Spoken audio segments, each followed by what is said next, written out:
L-intervista se tiġi mwassalilkom minn Beauty Wisdom tal-Żgura u Lily's Health and Beauty.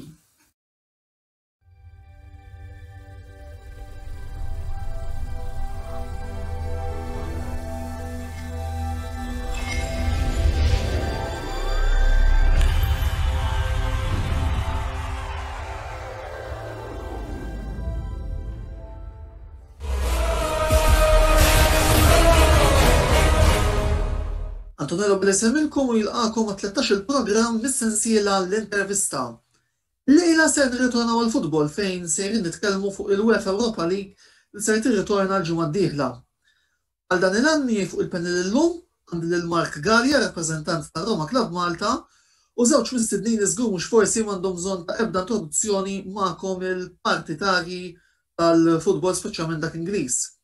Qed nirreferi għal preżentatur attwali ta' Kickoff, Mark Mizzi, u għal predeċessur tiegħu Peter Paul Gauci li kif naħseb ħafna minnkom tafu huwa partitarju ta' Arsenal. Insomma, jiena lissa ħanqaf hawnhekk, ejja ħalli niftħu d-dibattitu u naraw ftit il-mistednin li għandna llejla x'għandhom xi jgħidu fuq din l-kompetizzjoni illi tidher ukoll li ħajtkun waħda interessanti hekk kif issa waslet lejn l-aktar fażi kruċjali tagħha. Mark Mizzi, l-ewwel nett nilqek fuq il-programm l-intervista. L-aktar riżultat sorprendenti li kellna fit-tielet round ra l-eliminazzjoni tat-tim li żommija u inti Tottenham Hotspur għad-danni tad-Dinamo Zagabria. X'ġara? X'taħseb tkun il-kawżi ta' din l-eliminazzjoni sorpriża? Bdejna bit-tajjeb Antonello l-ewwel mistoqsija. Lemma għandek raġuni ġifieri kien riżultat diżastru għat-tim ta' Tottenham għal ħafna raġunijiet. Waħda l-wirja li rajna fil-Zagreb, wirja ira ħafna, tim jisu minar idejat, minar motivazzjoni, minar ħeġġa, minar pjan, u r-riżultat innifsu li tkun eliminat minn l-Europa League wara li tkun irbaħt 2-0 home, għaliex kieku tajt mort b'riżultat li taf li se tkun 50-50, però mort hemmhekk diġà 2-0, u mbagħad tilab satejn u ma tiskurjax gowl għaliex gowl kien ikun biżżejjed, kien jibdel il-logħba, huwa riżultat żgur li ta' diżappunt kbira għall-partitarji.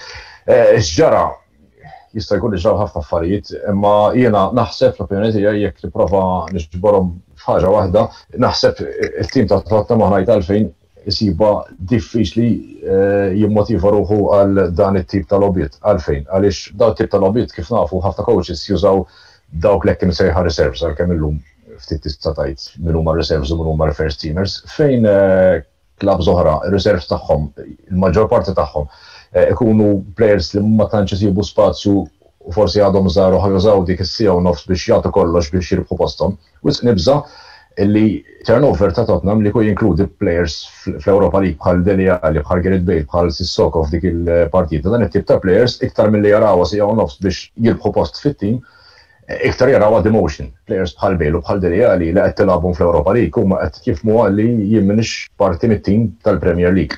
U dawk il-plejers mhux bħal plejers dal qed jippruvaw jirbħu posthom ma tantx jieħdu gost naħseb jilagħbu dan ikollhom ħeġġa jilagħbu dan it-tip tal-logħbiet. Fil-fatt, din hija xi ħaġa li qala Hugo Lloris, jiġifieri s-soltu meta jgħid xi ħaġa Mourinho ngħidu għax Mourinho waħħal f'kulħadd barra faħin nifsu. Però din qala Hugo Lloris għal il-plejers li qed jidħlu f'dawn it-tip tal-logħbiet mhux jiġdu l-istess ħabel mhux jagħtu daqskemm jagħtu l-oħrajn u rajn hija b'mod ċar ħafna.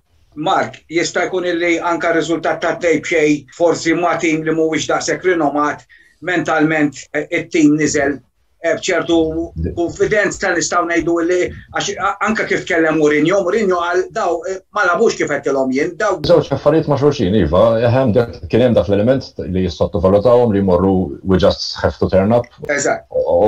l-logħba tagħna, però jien xorta nemmen f'dak l-element li ir-reserves ta' Tottenham huma reserves li logħba bħal dik jarawha demotion. Mhux ma jarawx sew nofs biex jirbħu posthom, nerġa' nsemmi Sissoko, Winks, Bale, Dele Alli. Mhumiex plejers li ħajraw l-logħba fl-Europa League away. Testa ċertu statura li anki forsi l-mentalità tagħhom hija Mark li isma' forsi m'iniex fil-pjan ta' Mourinho?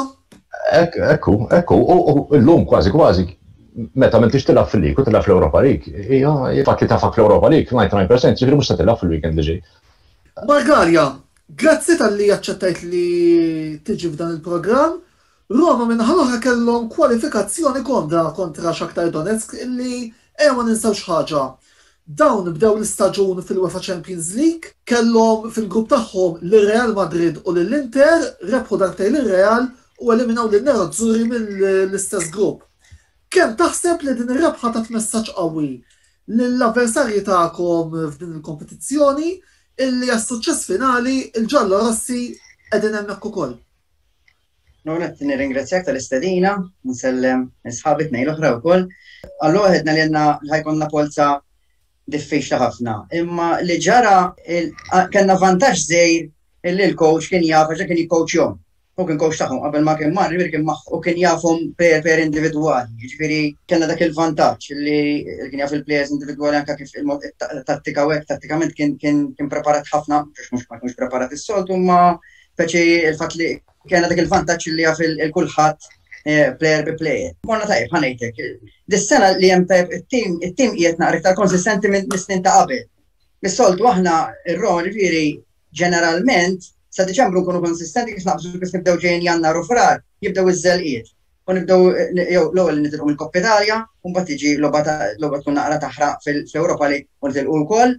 Imma dis-sena jidher li it-tim isu iktar bilanċjat li qed jadatta tattika ma tkunx kull darba dejjem l-istess, ġifieri ħajlab ma' tim jagħmel tattika mod u ma' tim ieħor jibqa' bl-istess. Jekk jara li hemm bżonn jattakka iżjed it-tim jispostah iktar lej għalkemm huwa bħala coach huwa iktar jattakka u offensiv bħala coach, ġifieri. Ħanejdu hekk, s'issa mixjin tajjeb. Peter, merħba fuq l-intervista minkejja kwalifikazzjoni komda kontra timijiet imsejħa inferjuri fuq il-karta bħal Molde, bħal Dundalk fil-fażi tal-gruppi fejn ikkwalifikajtu wkoll punti massimi. Arsenal batew kontra avversari relattivament simili bħalma kienu Benfica u Olympiakos. Kemm taħseb li dawn il-kummenti huma ġustifikati fid-dawl tal-lob li rajna fil-kompetizzjoni min-naħa ta' Arsenal s'issa? Jien naħseb li huma kummenti ġustifikati għal sempliċi raġuni li fl-Europa League mhix iċ-Champions League fil-fażi tal-gruppi, anke fiċ-Champions League kważi ta' fil-fażi tal-gruppi għandek dejjem dawk iż-żewġ timijiet li huma dominanti u tnejn l-oħra li jkunu qegħdin hemmhekk biex prattikament jagħmlu l-grupp ta' erba'. Ġifieri rari jkollok jekk hemm tmien gruppi ta' Champions League, pereżempju, ikollok żewġ gruppi li jkun hemm tliet timijiet bil-ċans li għaddu bija dejjem għandek iż-żewġ favoriti li jiddominaw il-gruppi u l-istess l-Europa League. L-Europa League fil-grupp Arsenal kellhom oppożizzjoni pjuttost dajfa, allura anka Arteta seta' jbiddel u seta' jipprova żgħażagħ ġodda li grazzi għall-Europa League rajna żgħażagħ bħal Saka u Smith Rowe li ukoll ħadu posthom grazzi għall-lobit li kellhom ukoll fl-Europa League. Meta ġejna fil-fażi tan-knockout, ovvjament qed titkellem bħal tim bħal Benfica, coach esperjenza kbira wkoll Olympiakos illi is-sena l-oħra kienu tim li eliminaw l-Arsenal bil-goal away ġewwa l-Emirates fit-tieni leg tal-partita tagħhom kontra Arsenal. Ironikament ukoll kienet il-partita li minħabba fiha waqaf il-Premier League Ingliż għax Arteta wara dik il-logħba kien ħa il-COVID-19 u ġie sospiż ukoll il-Premier League Ingliż minħabba illi kien ħadu mingħand il-President ta' Olympiakos dik il-logħba ta' senilu. Arsenal mhumiex konsistenti minħabba l-iżbalji li qed jagħmlu fid-difiża. Jidher li s-sistema ta' Arteta hija dik illi irid jilgħab il-ballun, jitla l-ballun minn wara min-naħa tal-goalkeeper u d-difensuri, jibqa' jżomm magħha ġifieri u saru ħafna żbalji minħabba fiha. Jekk Arsenal jeliminaw daw it-tip ta' żbalji naħseb għandhom fejn javvanzaw kemm f'dil kompetizzjoni kif ukoll fil-Premier League Ingliż.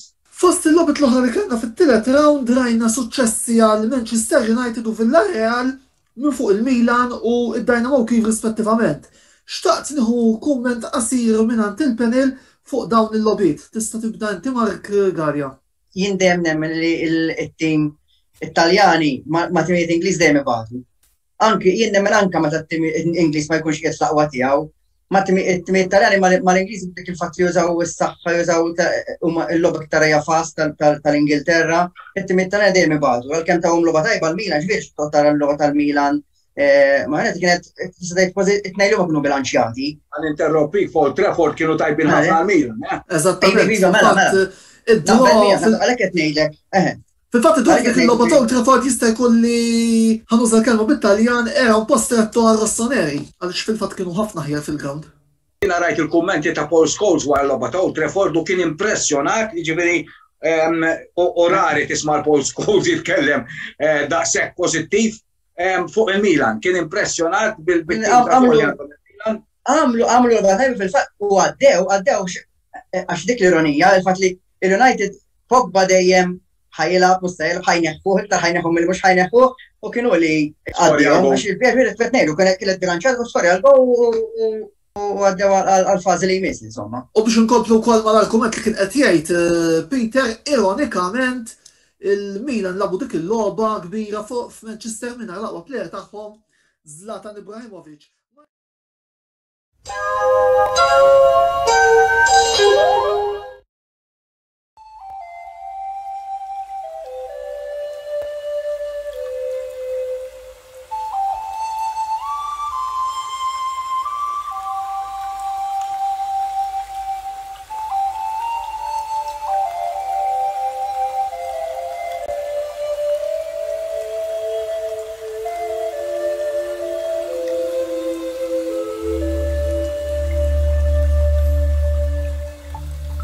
Beauty Wisdom tal-Fgura għall-aħjar prodotti u servizzi ta' sbuħija. Lily's Health and Beauty għall-aqwa prodotti ta' nutrizzjoni, make-up u aċċessorji. Żuru l-paġna ta' Lily's Health and Beauty fuq Facebook għal iżjed informazzjoni.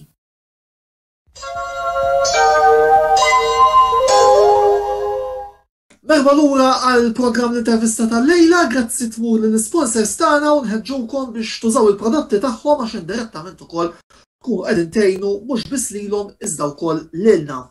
Nirringrazzjaw il-Mark Mizzi li sfortunatament kellu jħallina minħabba impenji personali li kellu biss il-programm l-intervista se jkompli miegħi Antonello Abela u ma' Mark Gallia minn Roma Club Malta u Peter Paul Gauci partitarju ta' Arsenal. U l-lejla se niddiskutu il-UEFA Europa League. Xtaqt però li nieħu round fuq is-sitwazzjoni attwali tal-klabs prinċipali illi qegħdin niddiskutu fil-programm tal-lejla. Jose Mourinho, Paulo Fonseca u Mikel Arteta, tliet managers li jinsabu imdendlin minħabba riżultati xejn feliċi illi daw qed ikollhom ukoll fil-kampjonat. Ħammorru ftit lil mis-suġġett tal-Ewropa League u konna nagħmlu parentesi żgħira fuq is-sitwazzjoni kampjonat. X'persentaġġ tagħtu lil manager rispettiv tal-klabb tagħkom illi jibqa' fl-istaġun li ġej fil-każ ta' Mark għandna lil Paulo Fonseca, fil-każ ta' Peter Arteta mbagħad nagħmlu diskussjoni prinċipali fuq Mourinho. Mela qed jiddependu ħafna minn kif hux ħanispiċċa hux tim ta' Roma ħajspiċċa fir-raba' post. Jekk jispiċċaw fir-raba' post il-qudiem, suppost qed jgħidu li ħajġeddulu l-kuntratt. Jekk le qed jgħidu li jista' jitla'. Però jiena calciomercato insegwu ħafna. U tant ikun hemm diċeriji li ħajitlaq u ġejda, pereżempju ir-Roma ħinkollu jissemmew Allegri u Sarri. Imma jiena nemmen illi jista' jkunu ħafna jdu tal-ġurnalisti. Għax il-ġurnalisti ovvjament biex jimlew il-programmi sportivi u l-gazzetti u da ħinkollu dejjem jivvintaw u jispekulaw. Jista' jkun hemm xi ħaġa x'affarijiet li jkunu veri. Pereżempju l-Allegri mid-dera ikkuntattjaw xi darba, imma skont kif qal Allegri stess. Jiena personalment ma naqbel xejn bil-coach. Il-coach dis-sena wara futbol sabiħ, ir-Roma kif qed ftit qabel dis-sena naħseb l-iktar sena li kienu konsistenti, bħallu għalkemm fil-lig ġifieri ma ħadniex bħa waħda mat-timijiet il-kbar. Xorta anke fl-Ewropa League kienu konsistenti s'issa. Imma bħala riżultati u bħala logħob urew ċertu ammont ta' konsistenza u titqisu wkoll li kellna ammont ta' injuries. Per eżempju, nsemmejk il-Chris Smalling. Chris Smalling minn mindu firma magħna bil-kemm lab. Meta kien b'self kien qed juri lob waħda wara l-oħra, kif mindu firma weġġa u waqaf s'issa. Għandna kien pereżempju kien hemm logħba minnhom ma tax aktar l-ewwel logħba konna tista' tgħid mingħajr difiża. Ġifieri dawn huma affarijiet illi ġifieri il-coach adatta ħafna u l-pers jidru ma' qudiem jew issa jiddependi di kollox mid-dirġenti, jien nemmen li fl-aħħar jiddeċidu kollox, ġifieri jispiċċalik jaraw kif mar u kif ma marx, u minn hemmhekk jinħarġu s-somom. Fonseca kumment qasir fuq dan il-coach u magħruf ħafna l-futbol Ewropew illi dan jilab. Kemm taħseb illi dan il-futbol Ewropew jista' jgħin ukoll il-Roma biex almenu tiġu mal-ewwel erba' naf li fejn tidħol is-serja l-battalja l-ewwel erba' qiegħda daqsxejn taħraq. Kif qed ngħid il-problema hija li r-Roma qed iġibu riżultati tajbin konsistenti u qed ikunu kapaċi jirkupraw wara telfa. Wara telfa il-logħba ta' wara meta jkun imisshom mis-sitt post l-isfel, s'issa dejjem qed jirbħuha. Barra kien hemm żelqa mal-Parma. Imma l-bqija ġifieri kienu konsistenti, jiġifieri jitilfu ma' tim pereżempju bħal Napoli, il-logħba ta' wara jirbħuha. Jiġifieri bħala konsistenza fir-riżultati qed ikun hemm. Fl-Ewropa iva, fl-Ewropa qed juru ċertu iswem iktar ċertu maturità, imma jien naħseb kif qal Peter l-ewwel ukoll li inti qed tilab fil-gruppi u jkun hemm ċertu timijiet li m'għandhomx isem m'għandhomx l-esperjenza fl-Ewropa, allura tkun tista' tgħaddi naqra iktar on paper easy, għax illum ma fadax roba easy. Però mbagħad kif tasal fil-fażi tal-gruppi ħajbdew jitqal. Imma kif għedna, sissa imxew tajjeb il-lob ta' Fonseca fl-Ewropa qed juri konsistenza wkoll, qed jibqgħu mixite, issa naraw milli jmiss, għax li jmiss ħajibda iktar jibes minn ta' qabel għalkemm ix aktar kif qed inti wkoll kellhom round positive anke fil-Champions League għala l-Inter u anke ir-Real Madrid, jiġifieri. Arteta. Ifimni, jiena il-supporter tal-Arsenal nistgħu ngħidu 50 sena. Jiġifieri jiena l-Arsenal rajthom jinbidlu totalment, jiġifieri tul is-snin, jiġifieri qed nitkellem minn żmien Charlie George, jiġifieri George Graham kien plejer, Alan Ball, kien hemm żmien li kienu ħafna għar li salvaw logħba qabel minn il-kampjonat. Jiġifieri ma bdejx insomma l-Arsenal meta kien hemm Arsene Wenger u kien qed jirbaħ u jasal fil-final ta' Champions League. Però irridu ngħidu li dal-istaġun beda jkraħ ħafna u beda jkraħ ħafna ngħidlek għalfejn. Meta inti s-sena l-oħra l-Arsenal keċċew il-Emery u ġi Arteta, dik diġà kienet xi ħaġa li l-Arsenal ma jagħmluhiex. Ġifieri jekk tara n-numru ta' managers li l-Arsenal kellhom tul is-snin, tinduna kemm daw jibqgħu ma l-istess manager għal żmien twil. Jiġifieri dik hija waħda mit-trend tal-Arsenal, waħda milli tagħmilhom differenti minn klabs oħra anke fl-istorja. Kif ġie Arteta sab players illi ma kellhomx idea suppost qed jilagħbu. Ġifieri issa jien mhux qed immaqdar l-Emery biex inkunu qegħdin niftehmu ħanitkellmu fuqu u naf li huwa waħed mill-aqwa coaches illi hemm in ċirkolazzjoni. Però il-proġett ta' Arsenal tiegħu ma ħadimx. Il-players ma kinux jafu x'tattika qed jużaw, ma kinux jafu x'għandhom x'jagħmlu, tisma' intervisti tinduna illi kien hemm rebus sieħ fid-dressing room. Ġie Arteta irbaħna l-FA Cup u rebħu Community Shield u ma rebħuhiex ma xi underdog, rebħuha bil-lunuri kollha fis-semi-final u fil-final. Fil-Community Shield rebħu l-Champions Liverpool. Jiġifieri u hawnhekk il-pedigree ta' Arteta donnu ma' ġurnalisti ħaċertu tagħha daw wara sitt Tom Trophy illi l-FA Cup hija importanti ħafna għal klabs Ingliżi. Allura, kif beda l-istaġun kellek dik l-aspettattiva illi Arsenal ħajkomplu fejħallu minn wara il-Community Shield u l-FA Cup. Niftakru li laqqas kien hemm waqfa kif kien bis-sitwazzjoni tal-Covid u bdew ġejjin riżultati żiena. Arsenal kienu hemm minnhom 6 punti l-bot mid-żona relegation, però mbagħad bdew ġeħlin ukoll ċertu players illi kienu neqsin bħal Ġerni, bħal Partri illi rritorna, kien hemm diversi players illi sabu l-forma u kien hemm players illi ġew skoperti bħal Saka u Smith Rowe li semmejt aktar żmieni illi għamlu differenza kbira bl-entużjażmu tagħhom fit-tim u irnexxielu ftit jitla fuq mill-klassifika u xorta qiegħed fid-9 post mhux xi ħaġa partikolari sabiħa li tkun fid-9 post, mhux imdorrijin naraw l-Arsenal. Sakemm Dan Wenger qatt ma kienu inqas jekk minn staġun wieħed illi kienu barra l-ewwel erba'. Jiġifieri fit-22 sena kull minn huwa supporter ta' 20 sena tal-Arsenal dejjem jiftakarhom mal-ewwel erba'. Jiġifieri tagħmel differenza meta tibda tarhom dal-istat. Però jiena nemmen illi jekk jingħata ċans Arteta huwa il-manager għad-dakka tal-Arsenal. Waħda ex-player, ex-captain, naħseb għandu pedigree ma' Arsene Wenger u ma' Guardiola ma' tnejn mill-aqwa managers ta' daw iż-żminijiet, jiġifieri jekk kellu jitgħallem xi ħaġa ma naħsibx illi seta' jsib muallem jew malmin aħjar minn dawn it-tnejn. U it-tip ta' futbol li qed juru Arsenal huwa t-tip ta' futbol illi aħna li nħobbu l-futbol sabiħ nintu pjaċir naraw. Issa ovvjament kif qed aktar kmieni qed isiru ċertu żbalji speċjalment fid-difiża illi ma tistax tagħmilhom ċertu livell. Jekk inti tkun qed tilgħab kontra Dundalk kif qed inti fil-gruppi tal-Europa League u tagħmel żball jaf jinħafirlek. Fil-Premier League u fil-fażi tan-knockout tal-Europa League mhux ħajinħafrulek. Il-kwalità tal-plejers jekk inti tagħmel żball ħajkastigaw.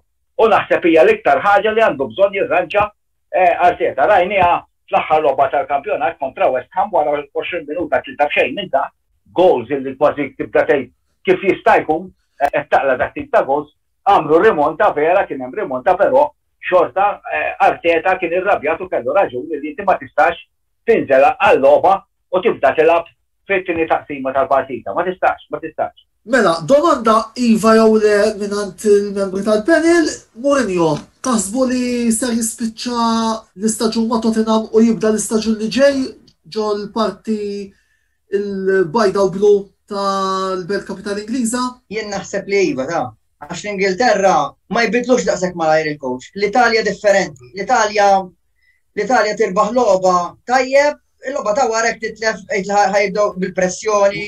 Jien naħseb li Mourinho naħseb jispiċċa kemm jekk jibdix is-sejż li ġej ma nafx ngħidlek. Imma jiddependi naħseb kif imur.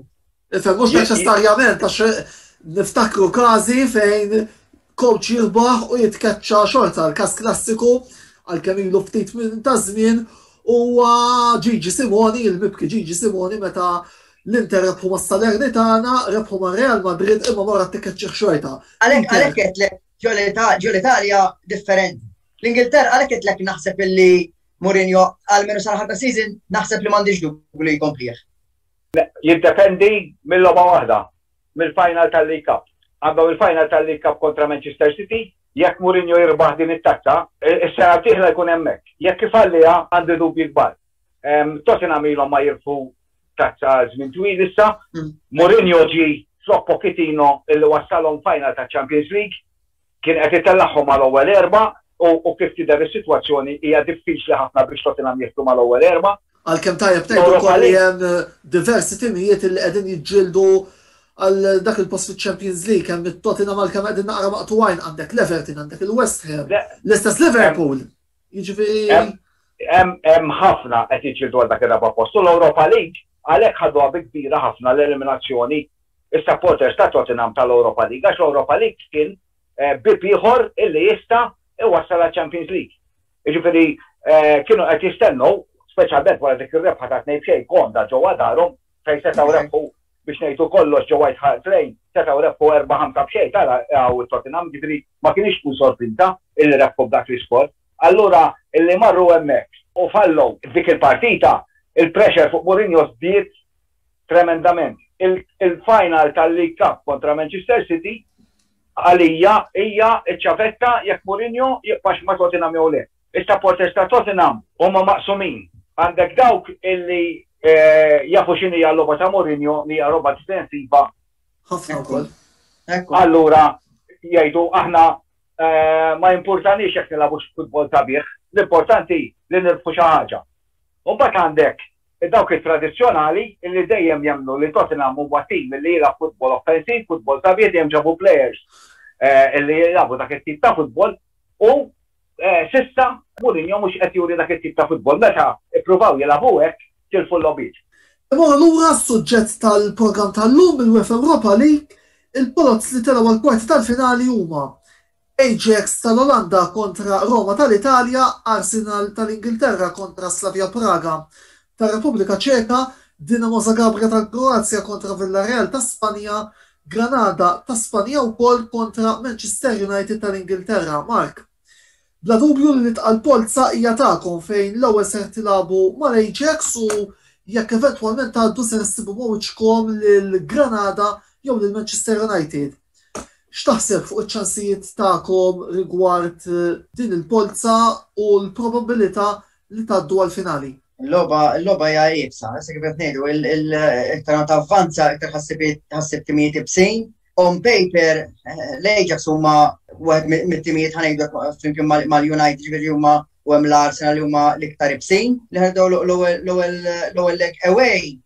Jiena lija personali inħossu għana avvantaġġ żejt, fil xorta tista' taqla tlieta pereżempju u taqla erba' imma il-fatt li tibda away inħossa naqra żgħir vantaġġ imbagħad jekk tmur mhux ħażin fl-ewwel leg, kont tista' forsi tamministra iktar għalkemm tinżel biex tirbaħ dejjem, però jien nippreferi nibda away, ħanejdlek, nippreferi nibda away. Jek tgħaddi jekk jiena xina nagħtu diġà qed ngħidu l-Ajax nafu x'tib ta' futbol jilagħbu minn dejjem skola ta' futbol dan it-tim, jiġifieri dejjem produċi plejers ta' isem li ħafna mill-plejers ħafna minn tagħhom jispiċċaw mat-top teams tal-Ewropa, u mbagħad hekk tgħaddi probabbli ħassib lil United.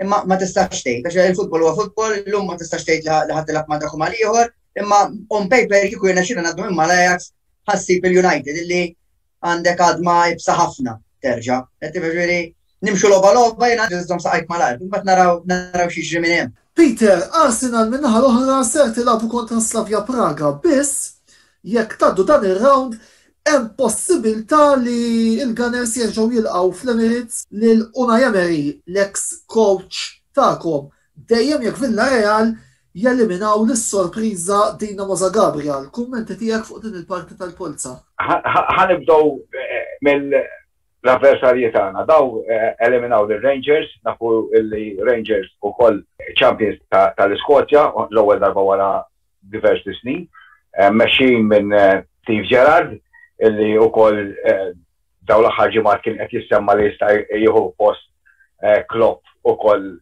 ma' Liverpool. Interrompik sekonda, Peter, fuq dal-aspett. Ma taħsibx li jkun xi riskju għala Souness jekk Gerrard minn Glasgow imur direttament Liverpool, mhux kieku tkun ideali kieku Gerrard forsi jmur ma' klabb żgħir Ingliż ħajġib l-esperjenza qabel xejn? Kellna l-każ Lampard, jiġifieri jekk naraw il-każ Lampard għandek reflection. Leġenda tal-klabb mar bħala coach u forsi tilef ftit minn dik l-awrora illi kellu bħala player. Ma ovvjament naħseb kull ex-player ikun jixtieq ikun il-manager tal-klabb li jkun lab miegħu. Biex tuħu post Klopp ukoll mhux ħaġa faċli. Ġifieri nafu Klopp x'għamel is-sena l-oħra Liverpool dawn l-aħħar 6 snin anzi. Ġifieri biex timla żarbun ta' Klopp ħatkun diffiċli. Għalkemm nistgħu ngħidu l-istess tal-Solskjaer ma' Manchester United, Manchester United mal-Granada. Dan l-istess l-ewwel klabb kbir għal Solskjaer illi kien in-Norveġġja ma' klabb pjuttost. U daqqa waħda ta' pruħu qed imexxi l-iktar klabb ta' suċċess f'daw l-aħħar 20 sena ġol Premier League Ingliż. Però ma ninsawx illi il-leġenda Alex Ferguson provaw jimlow iż-żarbun 3 u 3 fallow. Jiġifieri kellna lil Mourinho, kellna lil Van Gaal u anke kellna l David Moyes illi fl-opinjoni tiegħi kellna 3 coaches illi ngħidu Moyes kellu l-esperjenza mal-Everton illi wkoll kienet esperjenza kbira mal-Everton għax l-Everton taħt Moyes kienu skwadra diffiċli ħafna u skwadra ta' suċċess. Però kellek il-Van Gaal u l-Mourinho naħseb żewġ surmastrijiet fil-futbol internazzjonali, it-tnejn nistgħu ngħidu għalkemm it-tnejn refu trofi, it-tnejn fallu għas-supporters ta' Manchester United, fis-sens li s-supporters ta' Manchester United jixtiequ li l-klabb li kifedna domina l-Premier League daw l-aħħar 20-25 sena jerġa' jkun qed jiċċeleġġa għall-kampjonat illi ma kienx il-każ. Allura biex timla posta leġenda ħanerġa' naqa' minn hawnhekk ħanejdlek fejn sejjer ħammur għal Arteta u ċansi ta' li avvantaw fil-kompetizzjoni. Jiġifieri biex għandek manager żagħżugħ biex jasal daw il-kompetizzjonijiet hija diffiċli ħanibdew minn hekk. Mela inti għandek is-sitwazzjoni tal-pandemija ma ninsawix Antonello, is-sitwazzjoni tal-pandemija qed tagħmel differenza kbira. Jiġifieri ma niftakar l-ebda kampjonat kif kien daw l-aħħar xhur. Jiġifieri in-nuqqas ta' supporters naħseb in-nuqqas ta' entużjażmu lill-plejers qed jaffettwhom, il-biża' li għandhom il-plejers ukoll għax iridu daw umani bħalna. Din il-ġimgħa dak ħabbret il-mowt ta' Lucas Torreira ta' ommu bil-Covid. Jiġifieri daw għandhom il-familji tagħhom. Daw jibżgħu il-virus jista' jaffettwa il-plejers kif kien hemm ħafna minnhom pożittivi jista' jaffettwa l-familji tagħhom. Daw qed jissugraw illi qed jilagħbu il-logħba tal-futbol. Daw l-effetti tal-pandemija qegħdin hemmhekk. L-effett fuq il-plejers qiegħed hemmhekk illi għamilna kważi żewġ staġuni għaddejjin straight mingħajr waqfien qed jaffettwa fiżikament u mentalment il-plejers jiġifieri jidhru dal-international break ħanaraw kemm ħajġu lura players b'injuries, players illi jistgħu wkoll ikunu positive għal Covid u jaffettwa il-kampjonat. Jiġifieri daw kollha huma elementi illi ħajamlu differenza issa fl-aħħar nistgħu ngħidu sprint tal-kampjonati u tal-kompetizzjonijiet. Jiġifieri għalkemm on paper hemm erba' timijiet favoriti, pereżempju fl-Europa League li tista' tgħid fl-opinjoni tiegħi għandek Manchester United, għandek Ajax jew Roma xi tnejn li huma għandhom ċans tajjeb, għandek il-Arsenal u għandek il-Villarreal. Jiġifieri dawk huma l-5 mit-8 li tista' tgħid huma l-favoriti. Għalkemm ma tista' tal-ħadd barra, imma on paper dawk huma l-favoriti. Irridu naraw il-kampjonat kif ħajaffettwhom il-lobbiet li għandhom pereżempju nerġa' nsemmi Arsenal nhar is-sibt kontra Liverpool. Jiġifieri da ma jistax iserraħ plejers, insa illi da ħajkun hemm plejers ħajjajt isma' ħanserraħhom fil-logħba tal-kampjonat biex ikunu friski fl-Europa League. Ġifieri żgur fil-pożizzjoni fejn qegħdin l-Arsenal ma jistgħux jibqgħu jiżlu fl-10 post. Allura għandek daw il-ħafna elementi illi żgur ħajamlu l-żoq anke l-kompetizzjoni ta' Champions League. Ta' ġifieri qed nitkellmu fuq l-Europa League, però ħajamlu l-kompetizzjonijiet din is-sena iktar strambi, iktar ambigwi minn li kienu l-istaġun li għadda. L-istaġun li għadda bħal 10 sena beda jaffettwa kellna l-effetti tal-Covid tal-pandemija. Dan l-effett. Ġifieri issa snowball effect wasal jiena ma nafx kif ħajamlu l-Euro 2020 li kellu jsir fis-sajf għax l-opinjoni tiegħi hija irrennata illi daw il-plejers ħaniqpaw isna qegħdin. Jekk jiġri hekk ħassa jifhmu xejn il-plejers. Jekk jiġri hekk ħajkunu kważi ilhom kważi sena u nofs straight blaniet. Jiena naf li hemm il-finanzi, jiġifieri dik hija l-ikbar. U ġifta ras? Għax żgur li finanzjarjament il-klabs qed ibatu, però naħseb li finalment ħajbatu l-plejers. Ovvjament kulħadd jixtieq li jirritornaw supporters fil-dak. Qed naqra issa li l-FA Ingliża talbet il-UEFA li jibdew jittestjaw li jieħdu supporters fis-semifinali tal-FA Cup u anka għall-Euro fil-finali qed jitolbu li jkun hemm numru ta' supporters. Domanda oħra fil-qosor rigward il-logħba Manchester United u Granada. Fuq il-karta tidher polza favorevoli għal Red Devils, biss l-Ispanjoli kif nafu b'mod ġenerali kapaċi jkunu klijenti skondi għat-tim ta' Ole Gunnar Solskjaer. Kemm taħsbu li United rridu jqogħdu attenti li ma jissottovalutawx l-avversarji tagħhom? Ifhimni qatt m'għandek tissottovaluta lil ħadd fil-futbol. Illum il-ġurnata on paper li tara l-ismijiet tara Granada u Manchester United tgħid United ħajgħaddu 100% hekk. Imma llum il-futbol ma tix tista' tgħid dawn l-affarijiet. Il-logħba kull logħba fiha storja kif ngħidu. Suppost ġifieri minn kif jidhru anke qabel il-players jidher li United huma favoriti. Imma ma tista' tgħid xejn. Jiena qatt ma sirt ngħid xejn fuq il-futbol għax kif tgħid hekk tara ngħid xi ħaġa m'għandix taqsam xejn. Hekk naraw it-tim nazzjonali Malti ġifieri tal-aħħar ir-riżultati li ġab. M'għandux taqsam mal-Ewropa League vera, ma kienu kwatt jissottovalutana, illum il-ġurnata qed narawna affarijiet naqa' differenti. Ġifieri qatt ma tista' tgħid minn ħajgħaddi, qatt ma tista' tgħid. Anka on paper fil-kampjonat, on paper Manchester United kien hemm logħbiet illi żgur ma ħadd ma stenna li ħajt jiġu fuqhom Old Trafford ta' speċjali. Per eżempju l-logħba Sheffield United li ġifieri tara il-kampjonat eżatt kif ħajkuna hemm ħafna elementi li jistgħu jaffettwaw. Aħna s-sorpriżi kulħadd jew pjaċir bihom, jiġifieri ikun hemm xi sorpriża l-emmola mhux qed ngħid għall-United ta' qed ngħid in ġenerali. Però ħanerġa' ngħid xi ħaġa li jiena forsi naqa' tradizzjonali, jekk tara daw il-kompetizzjoni Ewropej, daw l-aħħar klabb illi nistgħu ngħidu mhux ma kienx mal-kbar illi rebaħ kompetizzjoni kienu l-Porto. Il-bija jekk tara mill-Porto law għandek il-klabs dominanti tal-Ewropa li refu jew l-Europa League jew il-Champions League. Fej qabel konna naraw anke fil-finali klabs. Jitrussi torok. Eżatt, Belġani, niftakar il-Brux kontra Liverpool jien pereżempju. Jiġifieri daw kienu kompetizzjonijiet li kellek ċans teams bħal daw illi għastaron fil-finali ħalli ma ngħidux jirfuha. Għax bħal Parma rebħuha wkoll ta' ġifieri, imma daw spiċċaw dawk iċ-chances, dawk is-sorpriżi neħħihom, ġifieri qed ngħidlek l-aħħar li kienet il-Porto. Kienet il-kwistjoni ta' Mourinho ma' Porto minn dakinhar law ma rajna l-ebda sorpriża finali, ġifieri jekk Real Madrid arawhom Bayern Munich, Barcelona, Paris Saint-Germain. Għandek repetizzjoni, anka fl-Europa League ta' ġifieri, hekk tara ġifieri sente jirrefu Chelsea kontra l-Arsenal, is-sena l-oħra insejt mirrebaħ l-Europa League biex. Sevilla minn fuq l-Inter. L-istess.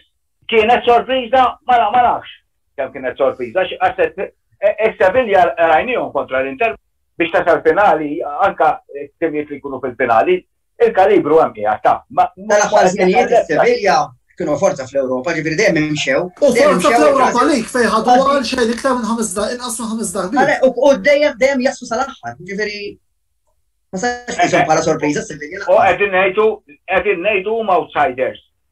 Għal Barcelona, għal Real Madrid u Atletico Madrid. Mbagħad is-Sevilla mhumiex xi tim bħal Huesca fil-kampjonat Spanjol li qatt ma smajna bihom u waslu semmek, huwa tim is-Sevilla li dejjem produċa players kbar, dejjem laf futbol sabiħ is-Sevilla wkoll, ġifieri però sorpriżi li tgħidilhom sorpriżi daw il-kompetizzjonijiet issa forsi ħajbidlu s-sistema kollha kif taf Antonello ħajdaħlu kompetizzjoni oħra. Ġifieri forsi konna naqra iktar varjazzjoni ħanejdu hekk. Imma fija Super League qegħdin. Mark, kif tinsab hawnhekk xtaqt li kieku forsi tieħdu l-okkażjoni biex ittina ftit informazzjoni dwar il-klabb li qed tirrappreżenta llum ir-Roma Club Malta. Nixtieq forsi tina naqra vera forsi bħalissa l-attivitajiet huma wifqin minħabba l-pandemija ma xi informazzjoni fuq il-klabb jekk forsi hawn xi partitarji li jridu jissieħbu magħkom fidejk. Għalkemm bħala membri tal-kumitat nitkellmu bit-telefon u hekk jiġifieri m'għandix niltaqgħu bħalissa.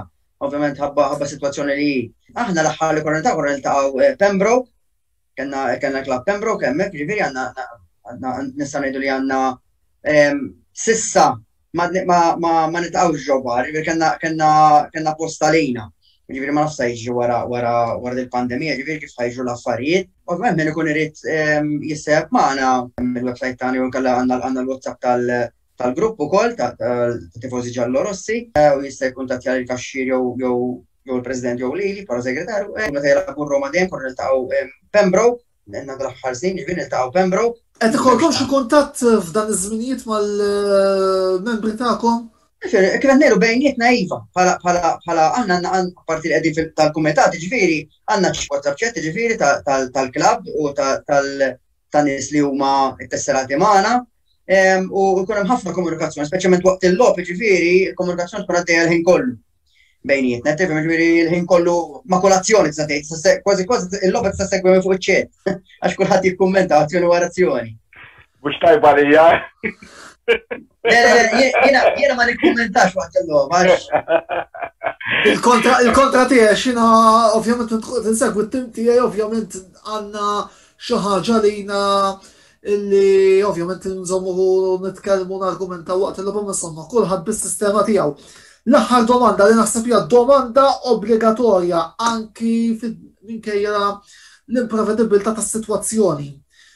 Mark Peter, min taħsbu li ser jasal fil-finali tal-Europa League ta' din is-sena u ma nafx jekk tridux tazzar daw ir-rebbieħ eventwali mbagħad. final Arsenal-Roma jew fuq Arsenal. Jekk naslu final, ħani nkun kontent ħafna. Jien dem daw it-timiet Ingliżi bażawni dejjem. Għalkemm kif rajna l-logħba tal-United mal-Milan kif għedna, il-Milan labu logħba tajba, ma tistax tgħid, kif dejjem ngħid ma tistax tgħid fil-futbol. Imma oġbitni ta' Peter. Naturalment. Mark, fil-final nitaqgħu għal-birra ta' fil-kien ġifieri. Online imma. Le, online, mbagħad inkunu clear ta' mejju support. Jalla jkun il-każ. U allura inti Mark, Valdrenza tista' tmur ma' ta' Peter? Femni, però mhux hekk. Jien mhux ħanaqta barra l-United, il-United perikolużi wkoll, Ma jiena tkellim bil-passjoni, ma nistax ngħid ma nistax. Bil-passjoni anke jienek nixtieq. Mela, jiena mill-enti neutrali naħseb Manchester United għandi d-dubju tiegħi kemm jistgħu jagħmlu għax fil-logħbiet il-kbar qed naraw qed jiżgarraw. Roma jiddependi ejja ngħidu li r-rebbieħ tal-logħba Roma Ajax kontra l-Arsenal. Minister nsemmi rebbieħ għaliex qed nara diffiċli biex nipprevedi. Jibsa. Min jaf? Jafsfur l-Ingilterra, jafsfur l-Italja t-tazza. L-istess flokkijiet għandhom dawk kol Arsenal u l-Ajax ġifieri jekk jaslu final. ċaħat ikollu jibdel il-flok. Grazzi lill-mistednin li kellna l-lejla kif ukoll grazzi lill-sponsors tagħna li huma Beauty Wisdom, Pelfgura u Lily's Health and Beauty. Finalment grazzi wkoll tmur lill-assistent tal-produzzjoni Mark Xkembri tal-għajnuna mogħtija fil-preparazzjoni tal-programm tal-lejla. L-intervista tirritorna l-ġimgħa d-dieħla fejn se nitkellmu fuq il-klassiku ta' Spanja bejn Real Madrid u Barcellona konfront li ser jintlab nhar is-Sibt 10 ta' April. Qabel ma nagħlaq inħeġġixkom biex tkomplu segwu l-kontenut kollu li qed nipproduċu fuq il-medja soċjali kollha tagħna, id-dettalji tagħhom bħas-soltu sejrin tarawhom fis-sigla finali. Sakemm nerġgħu niltaqgħu, Antonello Bela jsellmilkom u jawgura lis-segwaċi kollha tan-netwerk ta' Antonello Sports Vlog lejt it-tajjeb lilkom u lill-familji tagħkom. Saħħit.